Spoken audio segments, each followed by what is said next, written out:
Hi, this is Isabel Florence, and you are listening to You Are Light podcast, a safe space where we talk about mental health and well-being. Hello, my lovelies. Welcome back.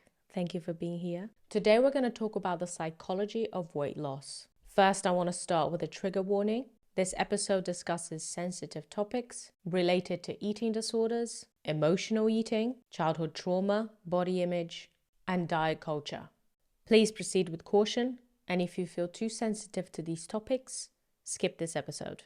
I'm not a doctor, and the information that I share on this episode is for informational purposes only. Like I said last week, I see our relationship to food having two facets, a biological one and a psychological one.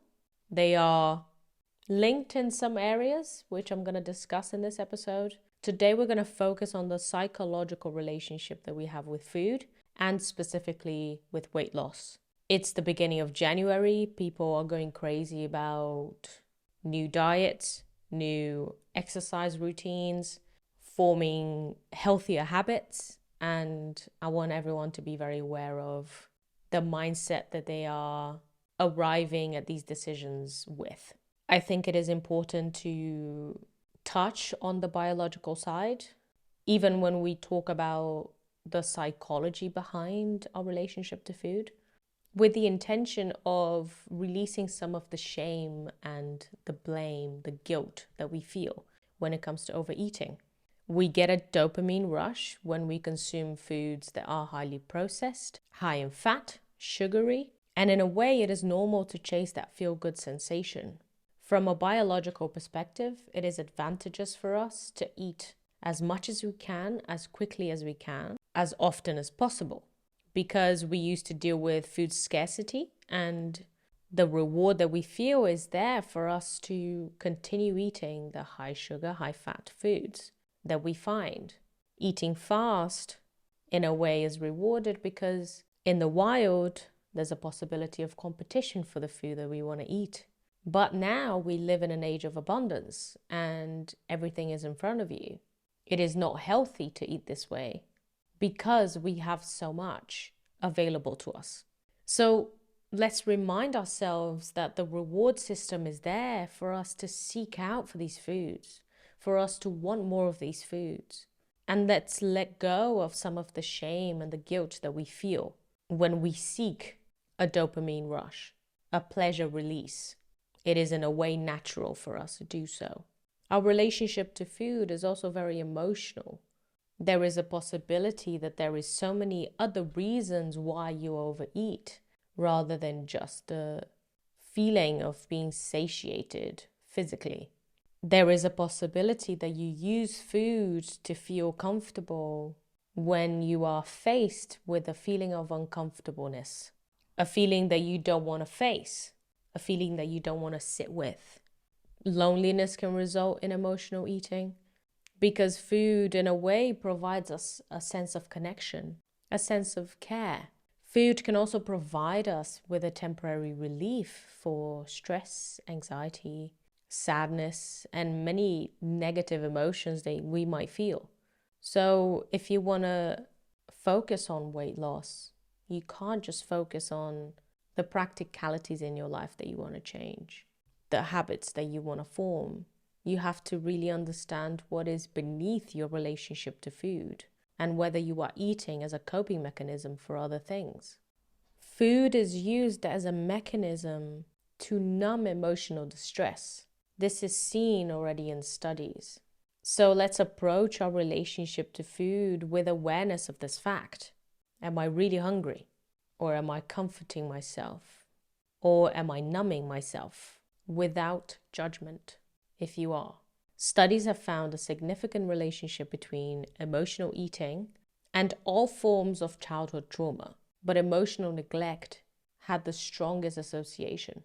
So it is a seeking of relation, of connection that we deal with when we overeat.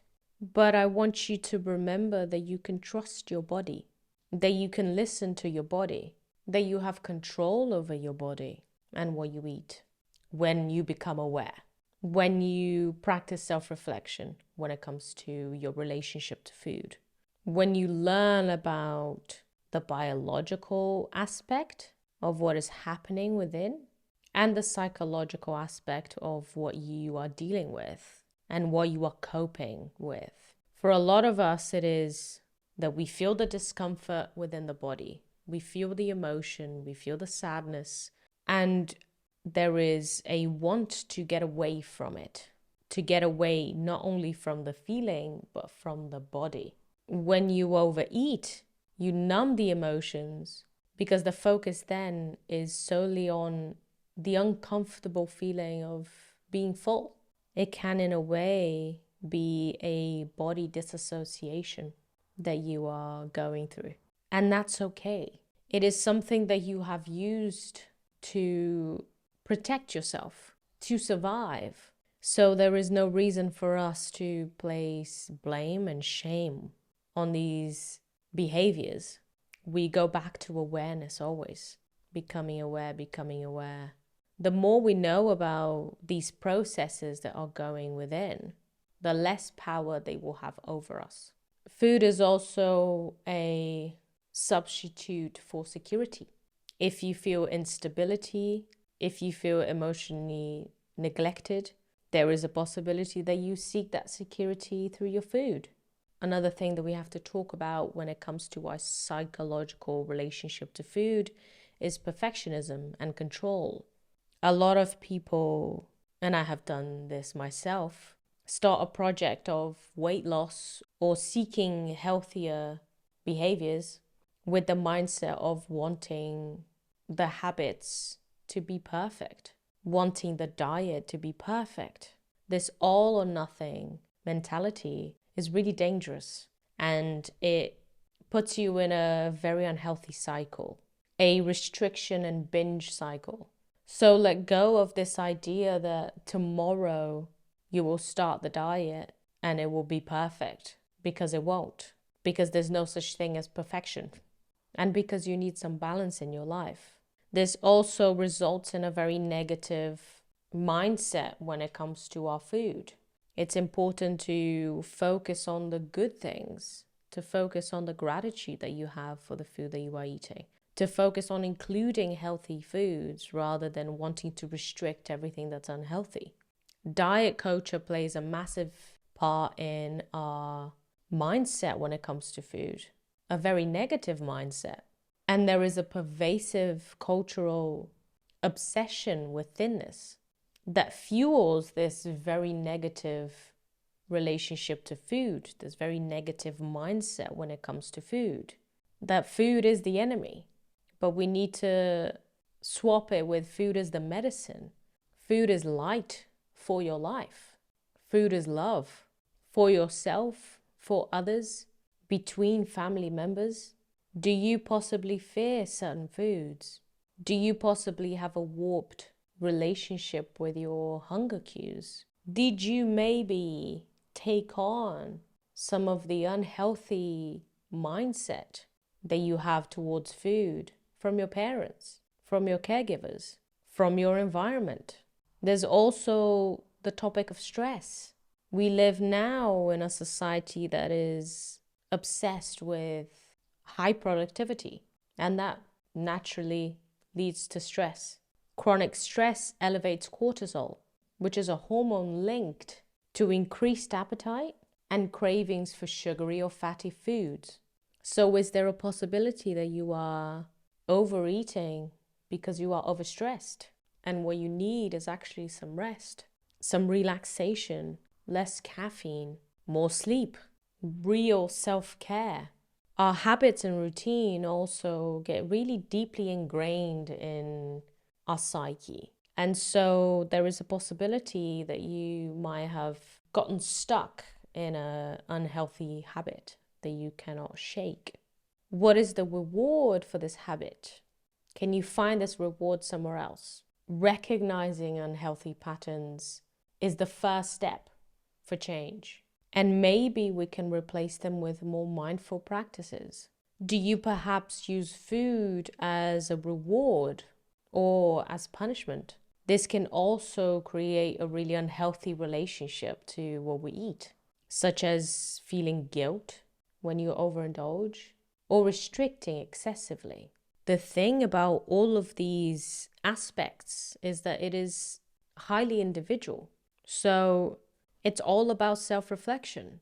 It's all about really understanding what is going on within. Not listening to me, but listening to yourself, listening to your body, listening to your emotions. I cannot tell you what a healthy diet is, even in a psychological context. Only you can know this for sure. So I want you to be honest with yourself, and I want you to be kind to yourself. So I've talked about everything that might affect our psychological relationship to food and weight loss. Now I want to talk about what it is that we can do to create a healthier relationship and therefore end up with a healthier lifestyle, a healthier body and mind. So first, recognize why you want to lose weight. Where is this coming from? Is it coming from a true desire of creating a healthier lifestyle? Is it coming from pressures of society of how your body looks? It's okay if it is. Is it coming from insecurity? Is it coming from a feeling of disconnection from your body? Just recognize and observe. If you understand that you do want to lose weight, and as a gesture of love for yourself, then I want you to think about whether you believe you can. Or is this a pursuit that you think you will be after your whole life? I can tell you right now that if you are overweight, you can lose weight. But I also want you to recognize that it's not just about the superficial things, the kinds of food that you eat, the amount of calories, how much exercise you do. It's also about how you feel about yourself, your body, your food, your past, traumas in your life, control, perfectionism, loneliness, all of the things that I mentioned before. There's a lot more to our relationship to food than we realize. And it is healthy to slowly and with kindness explore it. And when we need it, have professional guidance. I want you to journal every time you feel discomfort and you want to eat. Every time you feel bored and you want to eat. Every time you want to restrict food and skip meals.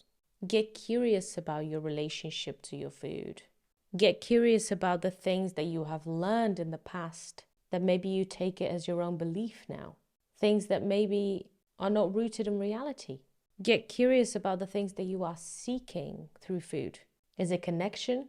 Can you seek it somewhere else? I want you to practice mindful eating. Whenever you eat, you just focus on your food. You don't watch TV while you eat. You don't go on your phone. You don't even listen to a podcast or an audiobook. You don't eat on the go. You sit down and you focus. You take your time, fully present, and you enjoy it. It is a gift. It is love. I want you to listen to your body. When do you feel hungry? When do you feel satiated? When do you feel cravings? Get curious about what those cravings mean. Where are they coming from? I don't want you to focus on numbers on a scale. That can create an unhealthy obsession with your weight, and it is not a complete image of what is going on in your body. I want you to focus on including healthy habits in your life, including healthy foods in your life, rather than restricting. What can you add to your life that's going to give you more health? And I want you to seek professional help if you think you need it.